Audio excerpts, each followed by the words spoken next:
Good afternoon, X. My name is Max. My little dog's name is Jax. The station's name is The Covered Collar. I talk about these high-yield ETFs and the option strategies that power these high-yield ETFs, in addition to other stuff. But that's mainly what we cover here. Let's take a look at the market, see how we close the day. And I'm also good at making bad analogies, and I have some bad analogies to make on the market. But this morning, I was making the analogy of a football game, and I think it's a fair analogy. Well, anyway, okay, well, let's just take a look at it. I'll try to explain it a little bit better here. This morning, I drew this yellow line, and I said that's the first down line for the day, I think. Let me make sure that's right. Yeah. And I said, we need to finish over this. That was kind of my target. Then I said we could get another first down by taking back the trend line. Well, we got a first down and we were driving for another first down, but then we either got a penalty or maybe the defense sacked us. Remember, the Bears are trying to drive us the other way. You can look at it as a war too. We're trying to take ground, and the Bears and the other side, the enemy, took back ground from us. Anyway, we ended up starting about where we ended, better than it was yesterday for sure, but just one of many pieces in the puzzle. So let's look at the SPY and see. Now, the SPY doesn't trade 24 hours. It has a little bit different key areas that I was watching. Okay, so this yellow line I put on there today, and I said that would be our first down. That's where we want to. That's where the bulls want to try to finish, get a close on the other side of that. In other words, get a first down. Well, we started here at 678, and the bulls, the good guys ran it right up here to 680 pretty fast. But then right at the end of the day, the Bears sacked us, and we're right back about where we started from. But like I say, it's better than yesterday. The next area the bulls want to take, well, now we need to take this area back. We need to take 680 back. But if we could take that back tomorrow, the good guys could take that back. 683 would be our next first down. Then, of course, the touchdown is a new all-time high. All right. And for the Bears to make a touchdown, it would mean hitting a new 30-day low or something, which we're nowhere close to. But I mean, if the Bears, if we have too many more days like yesterday, the Bears will be starting to put it on us like they did in April. So that's my bad analogy for the day. But I just looked at these things as one day at a time. Let's look at the cues. I guess I didn't have first down markers drawn out for this one, but it would have looked similar. Okay, but I did have it drawn out for Bitcoin. So I'm going to look at Bitcoin on Coinbase, Bitcoin to the dollar on Coinbase, and I'm trying to remember what I did here. Let's see. What time was this? 10. Oh, yeah, this is a 5-minute chart because I wanted to see where the market turned. Oh, gosh, I forgot I had this on a 5-minute chart. Okay, well, early this morning, I was saying we needed to take back this. This was what I call the first down line, a victory for bulls. Bulls can take back this area, and really, if we can get higher, that'd be another one. But this would be a good area to take back. My reasoning was, well, it doesn't really matter, but this is a first step. And we did take the area back, but then Bears drove us right back there. By the end of the day, we're having to bring the chains out. Come on, chain crew, let's measure this thing out, right? All right, so I'd say it's neutral day on the SPY. I mean, offense, defense, pretty much stagnant. Offense owned the earlier part of the day, but then the defense sacked us, and we're back kind of where we started from. But I would say it's a bullish day on Bitcoin. We got well past where I thought we needed to be, but then we ended up right on the first down marker. So it's one day at a time. We'll go from here, right? We'll go from here tomorrow. So we'll see where we end up. All right. I had several things to look at today. Let's start over here with stocktools.app. Now I have an affiliate program, and this is a really good piece of software called stocktools.app. /Max, and you get like 2 weeks free or a month free, or you get some kind of deal that you wouldn't get if you don't put that in there. So put it in there if you want. Also helps support the channel. If you keep it, then the channel gets a little gratuity, and the channel would appreciate that. But if you don't, that's fine also. All right, so let's check this out. Let's look at the market dashboard. So SPY was up 41 basis points. Q's up a little bit more, about 50% more actually. Difference between 40 and 60 is 50%, right? Or, well, yeah, it's 50% additional. Let's see here, but look at Russell. Russell was the star of the day, man. Russell was going down the field trying to score a touchdown. I bet Russell got over their first down marker. Now, I didn't mark Russell out this morning, but anyway, UVXY is down, which is a sign of a healthy market. Let's go back really quick and check the VIX to VIX ratio. This is a pros versus Joe's indicator. And we just look at this daily but anyway, the daily's fine. And the look we don't want is we don't want both lines sloping down. It means the ratio's in favor of, it means the ratio's telling you, hey, the pros are hedging at a faster rate than the Joes. So that's a bad sign. But then by the other token, whenever the lines are sloping up and they're green, it means the pros aren't worried about volatility. They're selling volatility, as a matter of fact, even more so than the Joes are. So that generally means a stable to bullish market. And we can see that right here. We can overlay, when both lines went green, it was right here. We were full steam ahead up here until right here so basically we went from 668 from 632 to 668, clear sailing ahead, sell all the puts you want, whatever. But then we started getting some warning signals right in here. And sure enough, the market did start chopping and going sideways. So we'll keep an eye on it. But as far as today's close, we're still kind of in the caution area for sure. We're still in the caution area, and it could get worse we'll keep an eye on this, but it looks like the pros are paying attention to the volatility. So anyway, I'm sorry, we should have looked at that first. Let's go back to stocktools.app. All right, it just made me think when I saw UVXY, but other things being equal, we want UVXY to be down, if you're a bull. All right, so, and then the diamonds were up 0.5 point. Gold was up 1 point. I bought K gold yesterday, heck yes, and it was up more than gold was. We'll look at my portfolio in a second. And then IBIT, 2.85%. That's Bitcoin, of course. As far as sectors go, look at this consumer discretionary and materials, healthcare, and look at everything. We didn't have a bad sector. Consumer staples was the bad sector. So as far as a heat map, we just already talked about this pretty much. That really didn't have a weak place on the heat map.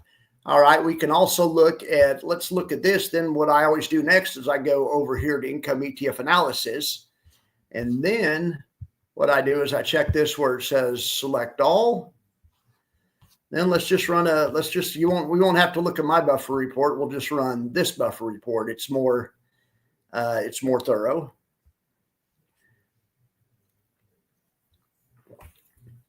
It's taking just a sec to load all these names, but this is a lot more thorough even than my max factor, and it has better graphics too.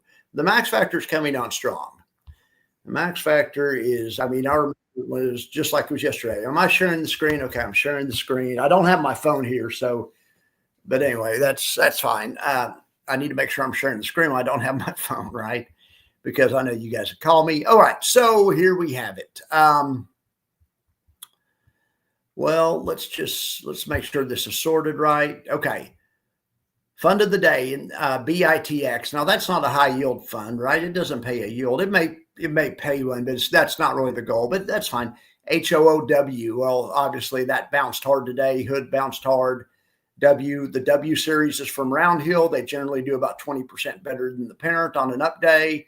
Sure enough, the parent was up 4.1. This thing's up 5.4. That's more than 20%. 20% would be 505, and this is 545. This is more like 25%. Great job. It doesn't always work out exactly, but you guys get my point. Oh, and that plus is 20% a week, which is just 5% a day. That once again, that doesn't always work out exactly either. It's not always even, but in any event, they outperformed either measure, 5%, 20%, whatever. HOW did a great job. We have YETH killing it. We have CO2 from Rex, TS2, Maxi, COW. Round Hill had a really good day. In these big up days, that little bit of leverage really helps. BTGD, that's a good one. Combination of Bitcoin and gold. MS2. So anyway, good day. That's kind of our results. Now I'm going to go over into my stuff. Let's look at maybe the terrific trio. And then we'll look at some other stuff. I might stop by and see who all's here. Make sure you guys are behaving. All right. Well, Ambassador Kwan's here, and I know he's behaving, right?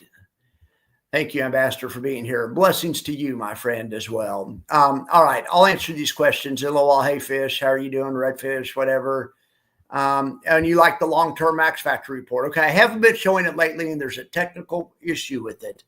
I had some bad data, nothing with the max factor itself, but I have an API that's not speaking to another API, and I had a data mismatch, and it was showing. Anyway, it's not important. I'm supposed to get that. I was supposed to give Rob a call this weekend, and I was going to ask him how to fix it. Rob is the developer from that great app I just showed you, stocktools.app, the founder of that, founder, developer, everything. But I'll get the long-term fix. For now, I've been past, you probably noticed I've been focusing more on the short term. But in any event, we'll get that fixed. I appreciate the compliment. All right, so nothing else is going on here. Hey, Marcus, how are you doing? And you guys behave. Marcus is in the house, and he's a moderator, and he takes no crap. I mean, none at all. Zero. Don't even joke with Marcus. He'll ban you so fast. I'll look at the yield boost in a second. Bob, we'll look at the max factor to inform that decision. But let me get through with my little spill here. All right, so let's look at. But I have new max factor numbers just run right after the close today, so we will definitely address that, Bob. All right, the terrific trio. Now somehow the other day, it was only picking up like 5 alti positions. The AI, the logic's getting a little bit better. It picked up about half of their positions, but they still have way more than that. Anyway, that's fine. I won't obsess about that. But the terrific trio does work for blocks ULTY and LFGY. We'll look at those, but we'll talk about ULTI as well. So first of all, let's do this. I did this at lunch or this morning, and I thought it was a good thing to look at. We're going to go to the terrific trio, but let's just kind of look at it here. Now this is blocks, and this is the chart with dividends factored in. Now it's not dividends reinvested, but it pretends like you took the dividends and have them in a bank account or something. So anyway, this dividend adjusted price. Well, you could see blocks, has been in an uptrend. If you just want to look at the 50 period, I forget what I used, but probably the 50 period moving average, maybe the 20. But in any event, blocks technically, hasn't really given us much reason to worry lately. Now, it's been weak the past couple of days. And when it's weak, it's very weak just because of the nature of kind of how it works. But in any event, that thing's trending up, so that's good. We can compare it to something like LFGY, which is also good as gold, trending up. And they have similar stocks. It's different option strategies, but I think that's a fair comparison. And I think it's fair to throw ULTY in there also. And of the three, ULTY has been having issues lately. Oh, this is daily. Okay, well, hell, let's look at a shorter time frame. Everything looks good on daily. But let's look at, a lot of us in here are traders. Let's kind of look at a little shorter time frame. So let me go back here to block. That's what I was trying to show. But, let's look here, blocks. All right. So, blocks was, let me try to get this a little better. Blocks for a while was just absolutely murdering it from, September 9th, 10th, something like that. And they were above the moving average. The moving averages were both green, which means they're sloping up. Recently, the faster moving average, or mid-October, the faster moving average turned down a little bit and blocks started selling off just a little bit. Nothing to worry about. Moving averages were still sloping up. We've been trading on both sides of the moving average, but recently we had a bear cross, and but the market kind of pulled back too. But we'll see how fast blocks can take back the moving average. People always talk about taking back the last distribution. That's not that big of a deal to me, but I get why people look at that. It's a great benchmark. And it's great if a fund can do that, but I think maybe I'll start looking at it in terms of the moving average. And also, I mean, I wanted to take back the last distribution. Absolutely, 100%. But I also wanted to get the moving average sloping up.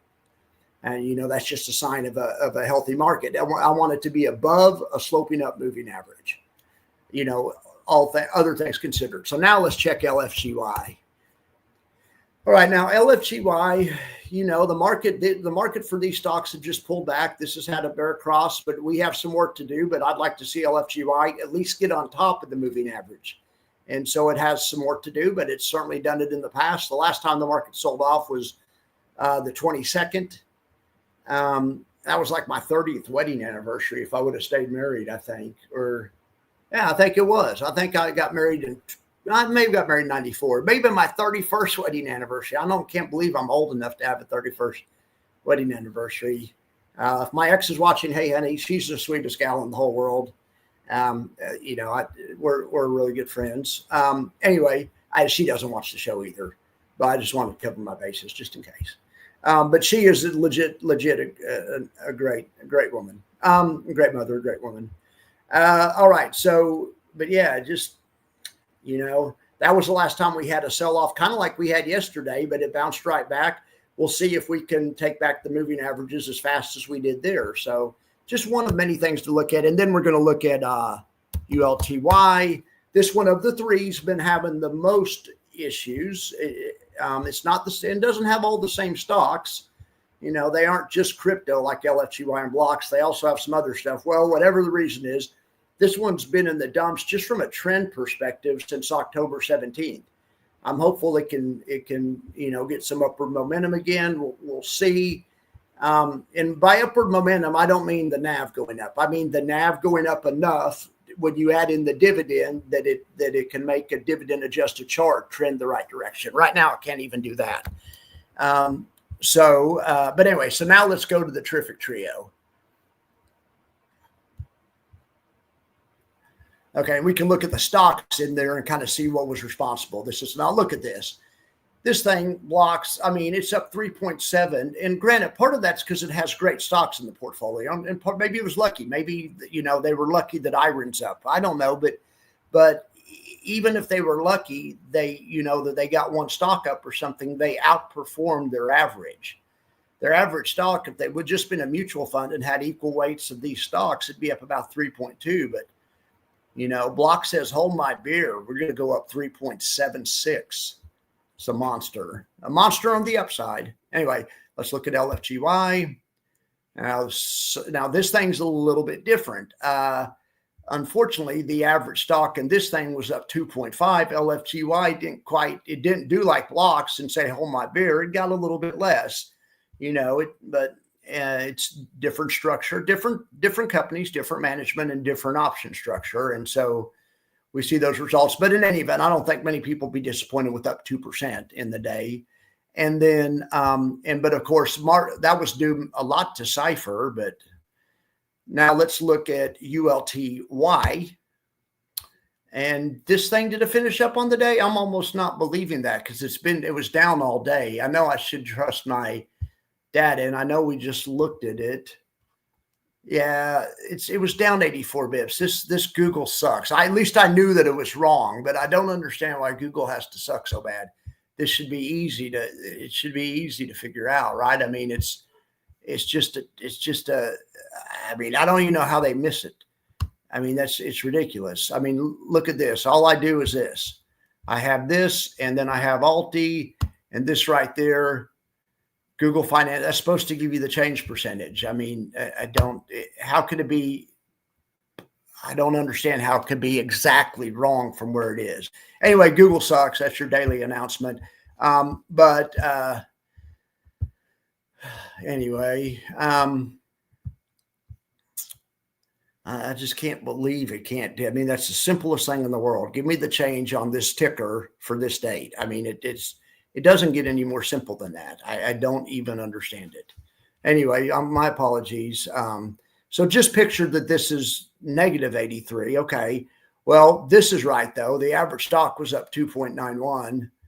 And that would make sense because they had a piece of Iron, which was up 14, and they had Cypher, which was up huge, and a lot of other ones. And the only bad one they had was Upstart. So I'd buy that one was up 2%. But in any event, they didn't get much of. They couldn't even turn it into total return, into a positive total return today. Bad job, ULTY. And that's why maybe, or not why it is, but it might explain that it's the recent trend or whatever, or it makes sense when you consider the recent trend. Now that, hopefully they can reverse this trend soon. We'll see. All right. ULTI, this doesn't really work. So, but we've already, let's just look at ULTI this way. We don't have very much data on this either, but let's just see where we're at. And we don't even have enough data to have a moving average, but this one would be, if we did have enough data to have a moving average, it would be right at it. It looks like it's right about on average, but very little data, at least a bounce today. And it was up 5.2. Now that's good. That is really good. Was that more than blocks? I mean, heck yeah. Okay. So K yield, which one is this? This is K yield from Howard. It was up 2.4%, and it's up 1.3 after hours. Maybe one of its stocks hit earnings and had a good earnings announcement or something. Well, that's great. 2.4. I mean, now I won't argue with that at all.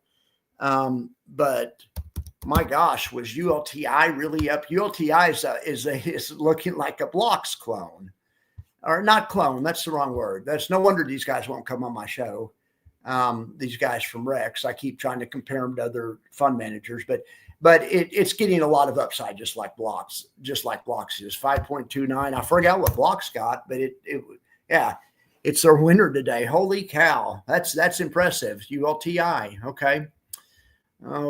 So we're going to go look at the lightning spread next. Now, the news isn't as good in the lightning spread camp. Well, first of all, we paid a dividend today. It was 19.25, I believe.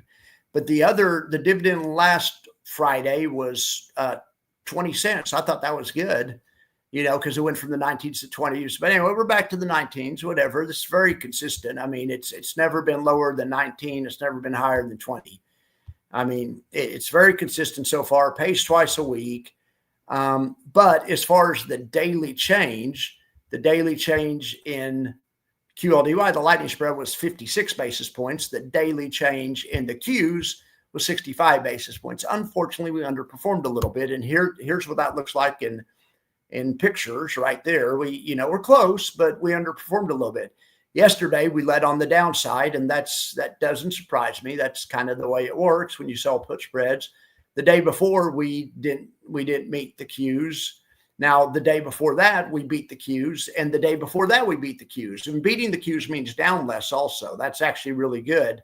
So we beat the Qs 2 days in a row, but now we've lost the past 3 days. So we're, 2 out of 3 in the past 5 days.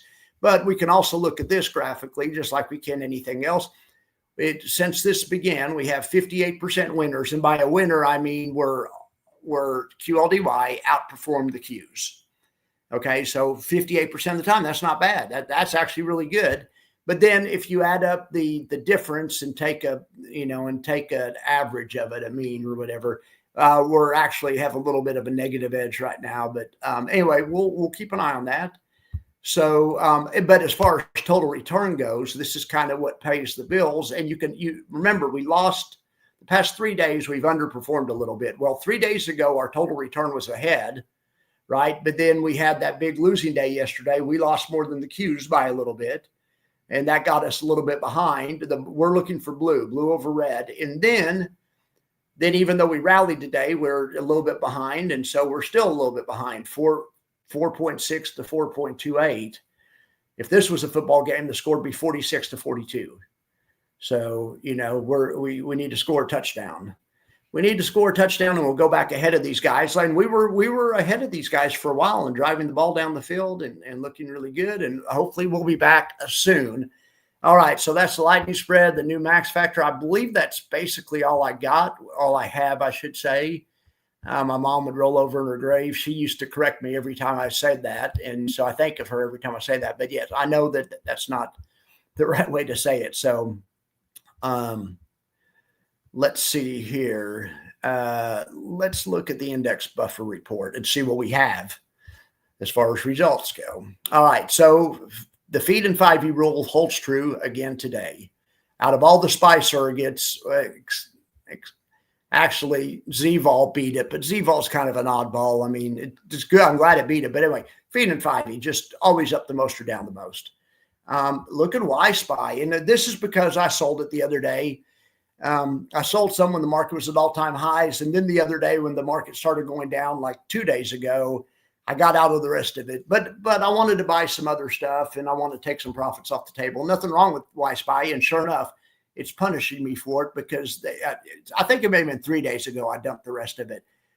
Every day since, it's been beating the SPYs and just on a rampage. Anyway, good job, Granite Shares. And Bob, I'm going to get to your question about Granite Shares in just a second. I'm almost done with my spill. Let's see what else. So this should be blocks, right? Yeah. Oh, we forgot to check WPay. I know there's a lot of interest in WPay, but I'm normally going to check that as part of the terrible or the terrific trio segment. Sorry about that. But that is a terrific fund and deserves to be in that segment. It's good. In any event, blocks was the number one. SEPI was number two. Wow. Usually it goes blocks, LFGY, then ULTY. That's in the old days. And so that pattern holds true today. But that was before we had WPay. So kind of the new thing is well, it depends. It just depends on what the market does. But anyway, so we had WPay right here beating the NASDAQ. NASDAQ isn't really its parent, but it's a benchmark. We can benchmark it against. LFGY did well too. LFGY beat WPay, even with that little bit of leverage WPay uses. LFGY is unleveraged, but anyway, they're different stocks, different strategies, whatever. YQQQ down, who cares? I mean, oh yeah, okay. So here's the last thing I have to show you. Then it's all about you guys. So here's my latest. This is as of the end of business today. Here's my latest allocation. So 19.2% in cash. ULTY. Well, let's look at it this way. ULTY is 18%. I'm probably going to go to 15 because I want to have like 15% of 5 different funds, and I'm working up to that. Someday it's going to be ALTI, blocks, WPay, QLDY, and probably K yield or maybe ULTI. I haven't decided yet. I don't know if ULTI and ULTY is maybe too much, and blocks is maybe too much, octane. But anyway, it's probably going to be ULTY at 15%. So I either need to sell some or the market might take care of it too. Who knows? But anyway, it's going to be those, and it's going to be also K yield, WPay, and QLDY. And I'll try to work some ULTI in there somewhere. It's just I was going to buy it yesterday, but I chickened out because I wanted to see if the market stabilized. Well, it's stabilized, but I'm still going to wait another day. I'll look at it again tomorrow. But that's kind of what I'm working towards, and I'm really working towards this inverse fund going down to 10.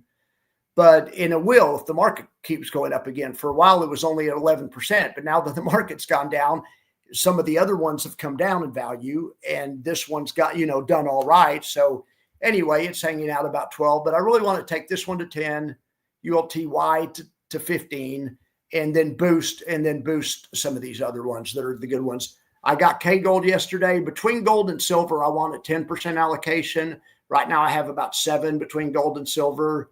But that's a good little starter position. I have me a little Misty and a little triple QI. Any event. All right, now I'm serious. That's all I had for you guys. But I wanted to show that to you guys in case you guys had any questions. Okay. SCSU, thank you so much for being here. I'm glad you like the long-term max factor. I'm going to get it going again. Yeah, I don't know about that, Redfish. I'm sure maybe you guys are talking about that amongst yourselves. We'll see. Can tidal yield max get into trouble for SEC for posting fall? Well, good question. What do they? Yeah, I'm sure they can. I used to be a broker, and we used to have a department called the compliance department, and the SEC was always breathing down their neck, but their job was they were like internal SEC, and they would breathe down our necks, and you couldn't promise people. I mean, there's a whole list of do's and don'ts. So yes, that stuff's very serious. What are you talking about though? What? Tell me what the information is. I'd like in on the gossip. Oh, you think it was a typo? Okay, I got you. I'm catching up with you guys. Chad's in the house from the wonderful state of Texas. Chad's a fellow Texan. I'm not really a Texan. I'm a transplant, but all right. So I'm an honorary Texan. Current. Okay, yeah. You guys are just talking amongst yourself. Okay. How do I feel about them refusing? Well, I don't know that they're refusing to split. I haven't seen any, but I don't know that they aren't refusing either. I'm not disagreeing with you. I don't know. I don't know how to feel about that. I know that some people want it to split because it's easier on margin.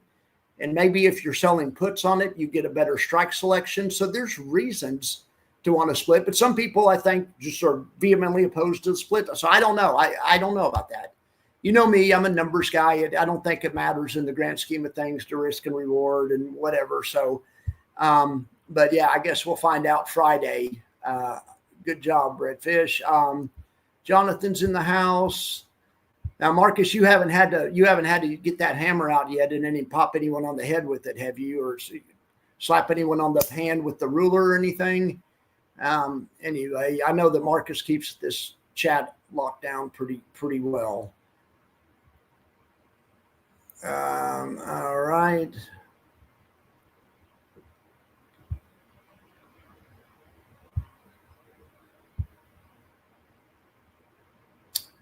All right. Cool to catch you again. Thanks for all those live videos. You got it, Imsols. Give me a first name and I'll try to remember it next time. I'll just call you Imsols until then. All right.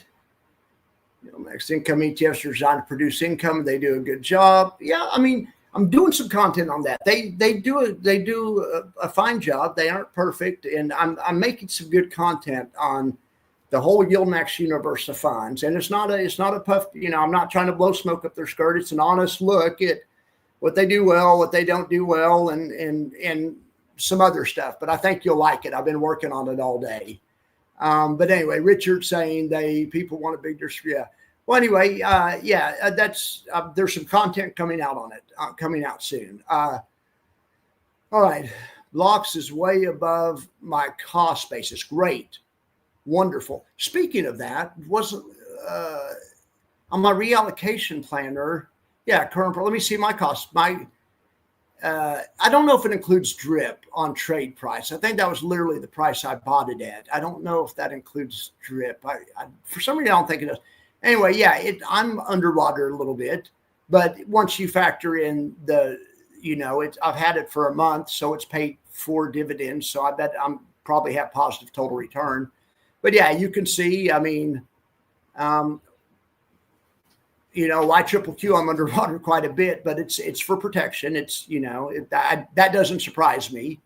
On K yield, I'm making money. Look at that. But anyway, this is something I wasn't showing before. But on my K gold, I just bought that like yesterday. It went from, so I'm down a few cents on that one. Oh well. All right. Let's see here.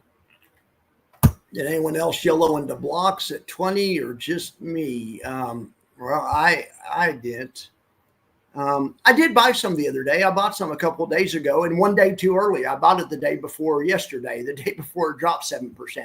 But yeah, so I did yellow into some. I'm just trying to build that up to 15%. I want like 5 funds at 15%, and then the other 25%. Well, 10% of that will be gold and silver, so that's 85%. Then the other 15% will just be niche funds, maybe bonds, or it depends, it depends. Hey, Froggy, Fish is closed. Blocks is at 21 for you. You guys got into blocks before me. Remember, I can't shut my mouth about it. I was like, I love this. I love this fund. And I kept not wanting to buy it because it kept going up. I kept waiting for a pullback. It never happened. So I finally aped into it.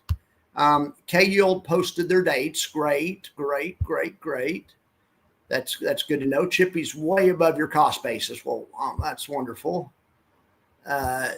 Did I see that HOYY is the only yield boost fund that's 25% maintenance? So, Robin, I did not see that.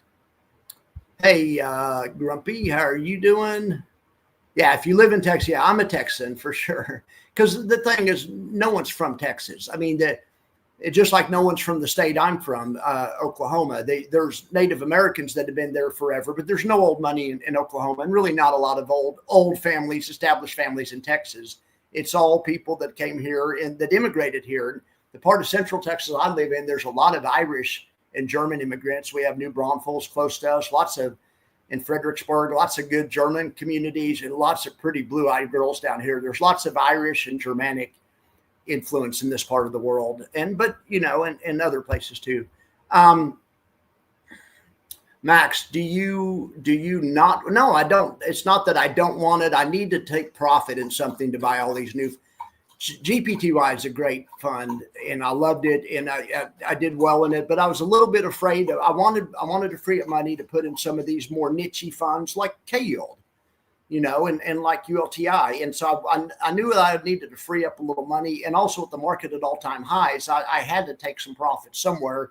And so I actually took it from GPTY, GDXY, and YSPY. And the YSPY wasn't a huge position, but it was up like 10 or 15% from where I got in.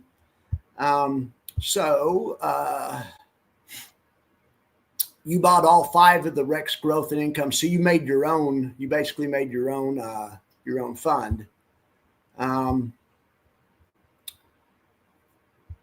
Yeah, I hear you, Easy Life. Do you have a tough day at work? Or did you get up early? Maybe you're a contractor or something. You get up at 6 and work your butt off and get home, drink a 6-pack. That's what I used to do. More like a 12-pack, but whatever. We're talking about you, not me. You might buy some K-Yield tomorrow. Maybe not the worst idea. We're all loading up on K-Yield. Hey, Grumpy. KLDY it's looking impressive. I mean, it's a short. It's probably going to underperform on the way down, but so will blocks and a lot of other things that are otherwise good funds. So I think that could have a place in somebody's portfolio. How does everyone feel about YieldMax Target 25? They have Target 12. Well, I really like the Target 12, but of course I didn't buy it because I'm a yield chaser. But looking back, I should have. I mean, Big Y outperforms just about anything. It doesn't pay a very high yield, but honestly, I would have been better being 25% in Big Y than I would have been being 25% in ULTY. Now, in hindsight, Big Y's outperformed ULTY. Now, ULTY did all right for me. It didn't do as well as GDXY or GPTY. But it did all right. But yeah, I mean, I wish I would have been onto the Target 12 earlier. So yeah, Grumpy's going to get the Tesla version. Soxy's doing well, and V2's awesome. Somebody get Rex guys to come out the fund of funds, and then I'll have to go 6. I'll have to have 6 main positions at 12% each, or something like that. Yeah, if I could get Rex to come out with the fund, that's exactly what I would do. I would get them to come out. So I don't know if I'm having a live stream tonight, but I was thinking about doing the daily factor. I'm supposed to have a daily factor. I'll try to make it early, and I promised Jeff that it would be. We're going to look at NVIDIA, Coinbase, and what else did I probably? Maybe MicroStrategies. We'll look at those surrogates tonight. I'm getting better at getting the show done on time. I'll try to have it on at 7 or something. No guarantees. Maybe 8 at the latest. You guys can be here if you want. Froggy is talking about some exposure in the specific. Oh, I see what you're saying. I got you. I misunderstood.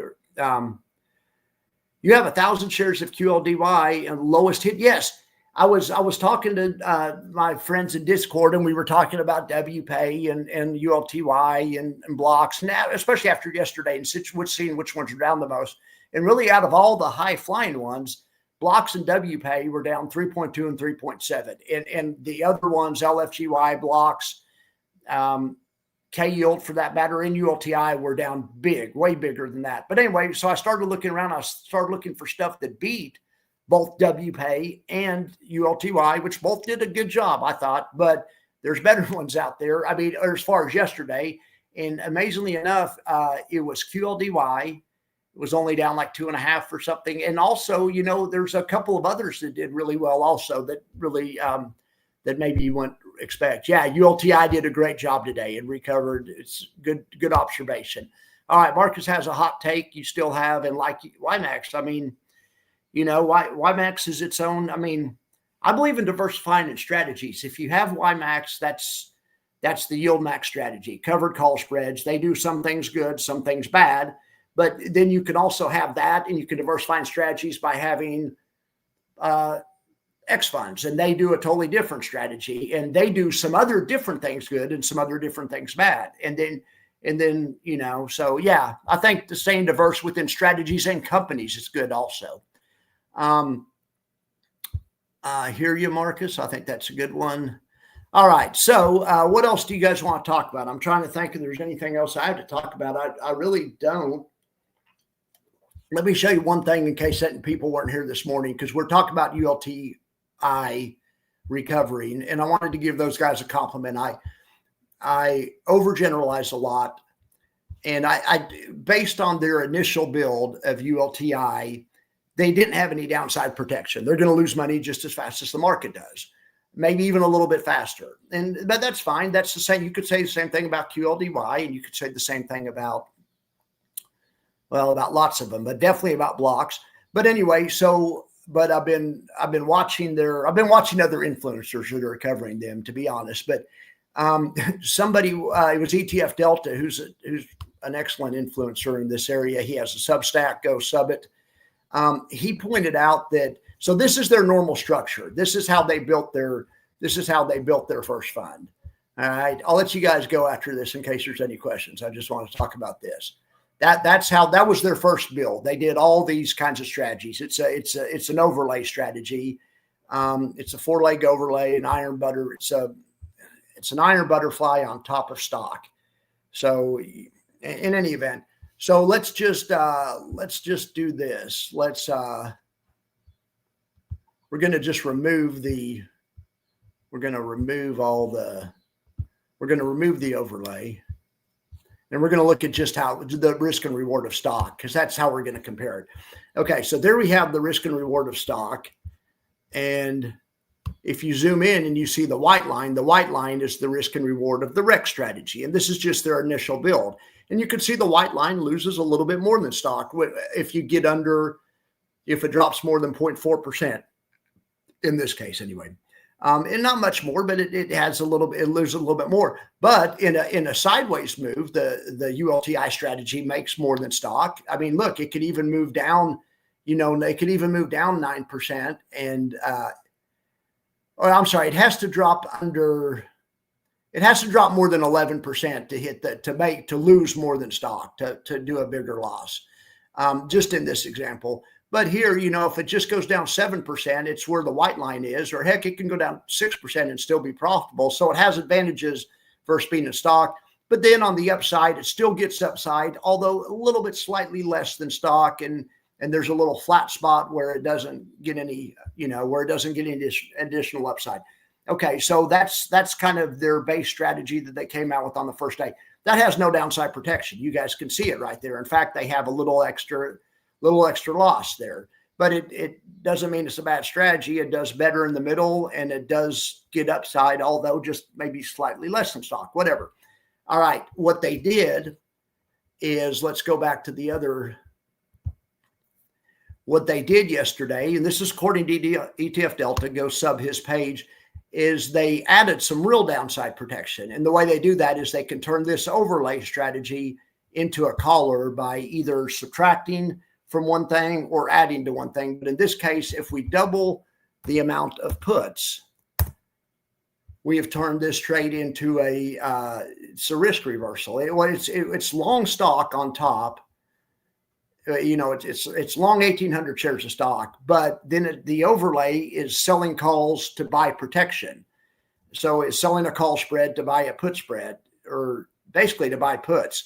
So it's a risk reversal. So, and this would be more like the Alti strategy where, yes, it won't keep it from losing money, but it can only lose like the stock can only, it can't lose unlimited. It can lose 10% or something, but then the bleeding stopped. It doesn't matter if the stock goes down 50 or 100%.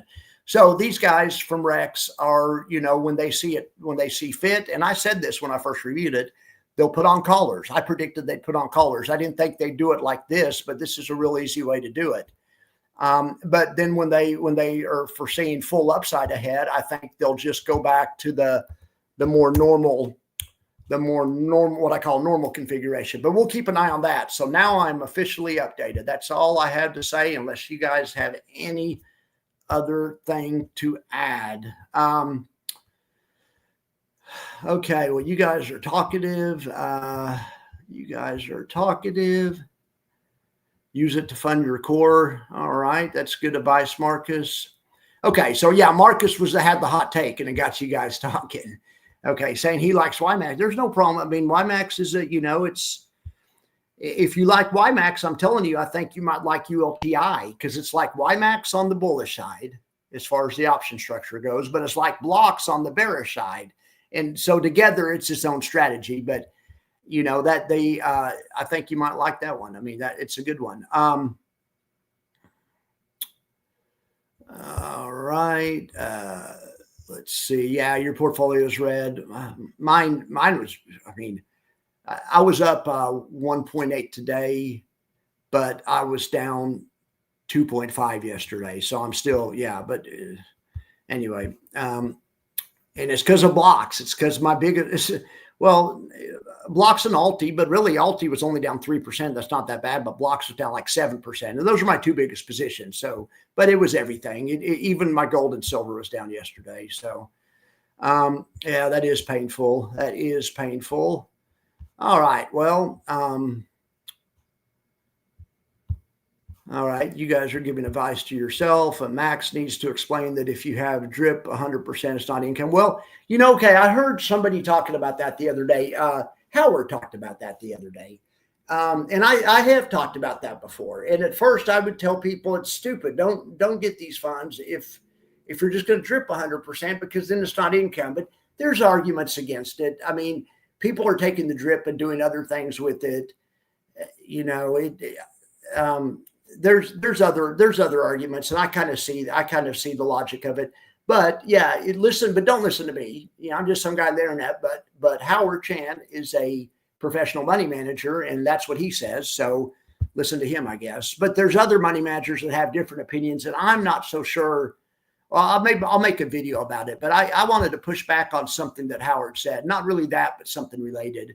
But like I say, I'm just an idiot on the internet. He's a professional money manager.